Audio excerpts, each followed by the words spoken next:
കർത്താവേ, നിന്റെ ഉന്നതമായ നാമത്തിന് സ്വസ്ഥം ചെയ്യുന്നു. കർത്താവേ, നിന്റെ വിശുദ്ധ പൗരോഹിത്യത്തെ മഹത്വപ്പെടുത്തണമേ. കർത്താവെ, സഭയിലുള്ള സാന്നിധ്യം ദൃഢമാക്കണമേ.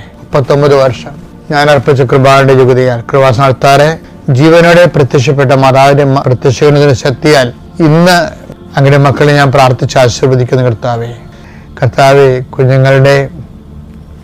കുട്ടികളുടെ കാര്യത്തിന് വേണ്ടി ഓടുന്ന മാതാപിതാക്കന്മാരെ, വളരെ നിസ്സഹായരായി പോകുന്ന ആൾക്കാരുണ്ട് ഈശോയെ. പണമില്ലാതെ, സ്വാധീനമില്ലാതെ കുഞ്ഞുങ്ങൾ തന്നെ മാതാപിതാക്കന്മാരെ കുറ്റപ്പെടുത്തിയിട്ടും അതിൻ്റെ ഭാരം അനുഭവിക്കുന്ന മാതാപിതാക്കന്മാരുണ്ട്. അതിൻ്റെ പേരിൽ കഴിവുകേടുകൾ മറച്ചു വെക്കാൻ കർത്താവ് മദ്യപിക്കുന്നവരെ കൊണ്ട് ഈശോയെ, അങ്ങനെ തകർന്നുപോയ കുടുംബങ്ങൾ, മങ്ങിപ്പോയ സ്വസ്ഥതയില്ലാത്ത ഭവനങ്ങൾ, ഭാര്യ-ഭർത്താക്കന്മാരെ പിരിഞ്ഞ് താമസിക്കുന്നവരെ, അകന്ന് താമസിക്കുന്നവരെ കർത്താവ് ഒരുമിച്ച് താമസിക്കാൻ കർത്താവിൻ്റെ കൃപ അവർക്ക് ലഭിക്കട്ടെ.